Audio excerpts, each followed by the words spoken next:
And Evelyn, you're welcome. Thank you. Good afternoon. Good afternoon. Dorcas Udwor, Senior Counsel, Attorney General. Thank you, Honorable AG. Thank you very much for that introduction. Judge, you start us by telling us your county and your ethnicity. Yes, thank you, Honorable CJ. My county is Siaya, and I am Luo by ethnicity.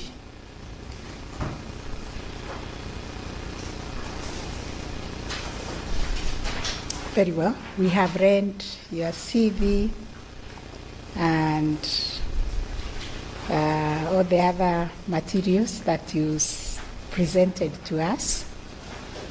Now, I want you to just give us this picture of yourself, what you present, so that you qualify for this position of the judge of the Court of Appeal. If you can do that in 5 minutes by telling us your skills, your expertise, your knowledge, and the value that you're going to hand to the Supreme Court. We particularly want to hear your vision. Yes. You should tell us who you are beyond what you have done. Okay. Yes. Thank you, Honorable CJ and the commissioners. My name is Dalmas Omondi Ohungo. I am a husband and a father.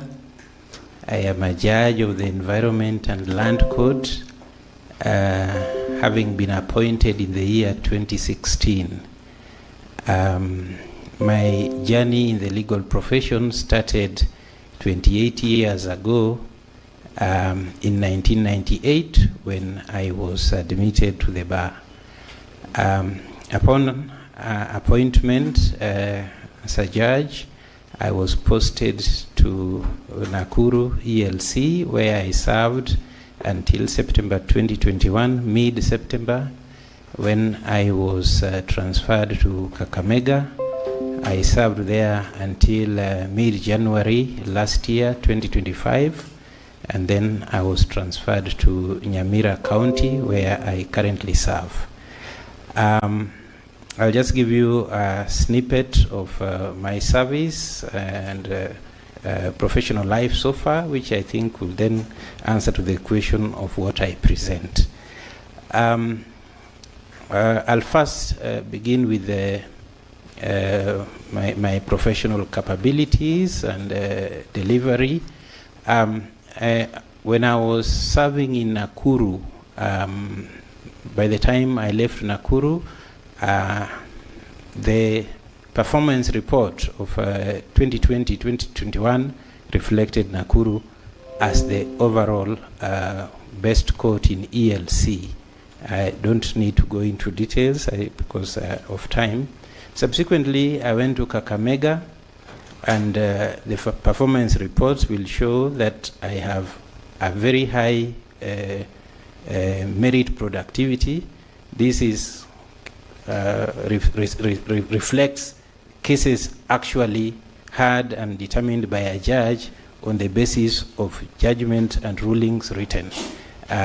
Both the performance report of 2022, 2023, and 2023, 2024.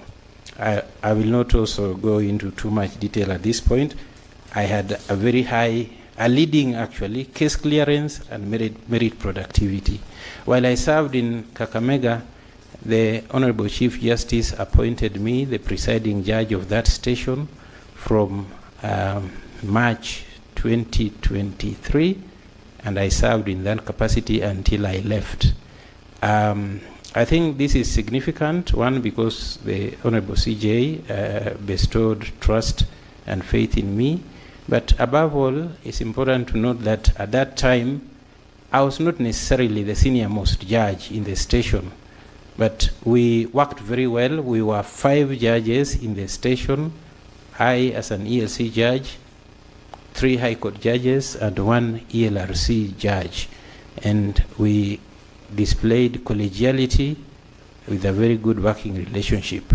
While working in Kakamega, I had the occasion to chair the ELC judges serving in the region, that is Bungoma, Busia, including Kakamega, and we were able to deliver on a very important project under my leadership, which is we developed a manual for self-represented litigants, a major milestone in access to justice and people-centered justice. The whole idea behind the manual is to help litigants who do not have the benefit of an advocate to know how to navigate the court processes.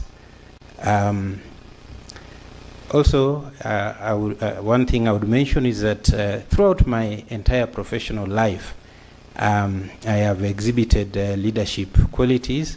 I was from the onset, from 2001, I was a member of the Council of Mombasa Law Society, the oldest bar association in the country and the second largest bar, and remained in leadership in that bar association in various capacities, rising to become the vice chairman of that bar association. Again, in my life, I have both private and public life, professional life. I've exhibited the highest degree of discipline, professionalism, and integrity. In the 10 years that, about 10 years that I've been a judge, this commission has not had, not even once, to write to me asking me to respond on any allegation touching on integrity. That speaks to my qualities as an individual and as a judge. So these are the qualities, Honorable Commissioners, that I present before you, and if the Commissioners find merit in them, this is what I intend to take to the service in the Court of Appeal. Thank you. Thank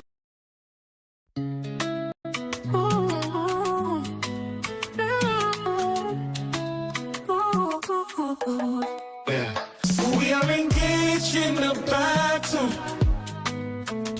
Our enemy is the devil. Our mind is the battlefield. His plan is to get God out of our hearts. Are you ready for the battle? Do you know the battlefield? For the battle you will need weapons. The weapons of our warfare are not physical. They're weapons of word of God, worship, prayer, and praise. Bow down to worship, bow down to praise. Ponder your heart with prayer, 'cause the battle is the Lord's. Are you ready for the battle? Do you know the battlefield? For the battle, you will need weapons. Are you ready for the battle? Do you know the battlefield? For the battle, you will need weapons. Are you ready for the battle? Do you know the battlefield? For the battle, you will need weapons.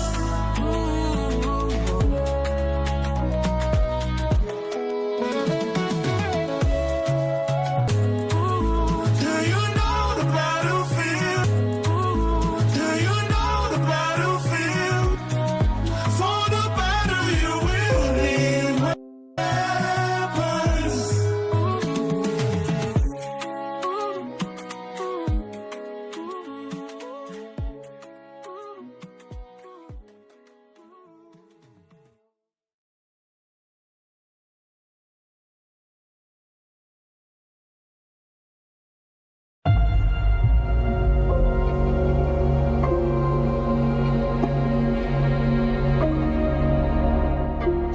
everyone. I'm Metrin Achitsa, a research specialist by profession and a proud beneficiary of the Cooperative Bank Foundation. Thanks to my scholarship from the Cooperative Bank Foundation, I moved on to Alliance Girls High School and then the University of Nairobi. My role as a research specialist at Press Farm entails building strategic media lists that involve journalists and their contacts, content optimization via SEO. There's also email outreach on international platforms, strategic scanning of the global trends. I need to understand what is going on in the tech space, and if this startup is coming in with a tech product, how do we package it in a way that is going to be relevant to the client they are looking to get, to the investor they are looking to attract, and what kind of recognition and reputation do they want to build in the global arena. One specific case study that really makes me proud. There's a startup in South Africa. The company is called Soho, and it is a South African founded firm by an African woman, and women venturing into tech spaces is something that really inspires me. And it was my responsibility to make sure that it has built a relevant and sustainable presence in the online space. We were able to get them investors, and the recognition currently is very much international. The project has helped some of the Kenyan startups right now. They're using that startup to build their own. It's a project that I'm very proud of because we removed it from South Africa into the global arena. Let's invest in education and support our communities. Together, we can create a brighter future.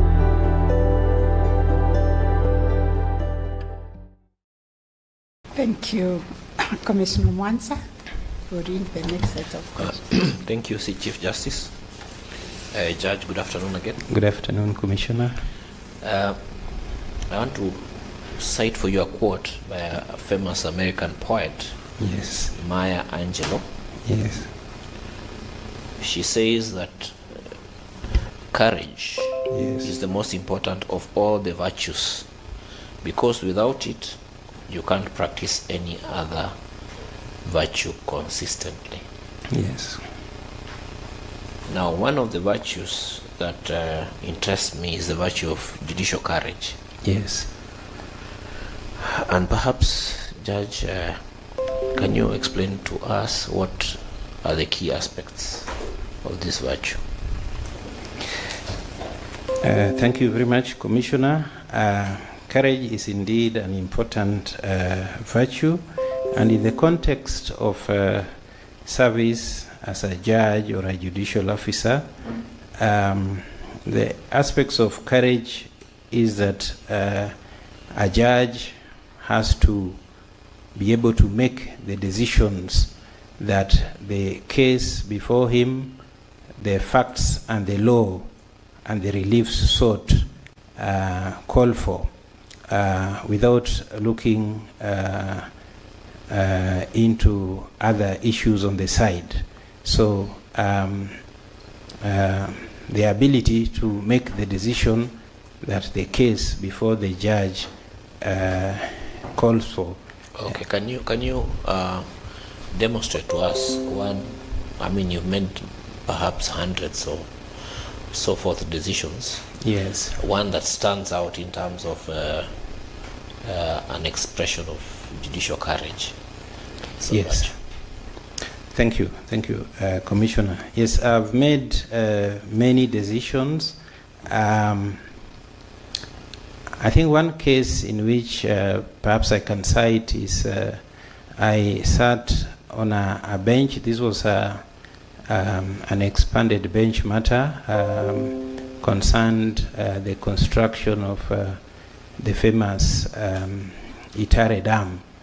And at that point there was I think a lot of clamor around the project, and we had the case with my colleagues in the bench. I was not alone, and we made a decision,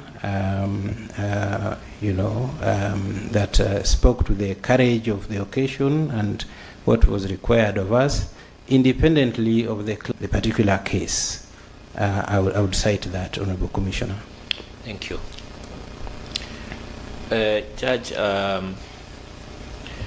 perhaps I want to ask you about arbitration. You've had occasion, I'm sure, to read or interact with the Arbitration Act. Yes. And it's one of the live issues that ordinarily would land in your desk as a possible Court of Appeal judge. Yes. Now, you've read the decision in Newton? Yes, I have. And what's your understanding about that decision? You're referring to the Supreme Court? Yes, one? yes. Yes. My understanding of that decision is that the Supreme Court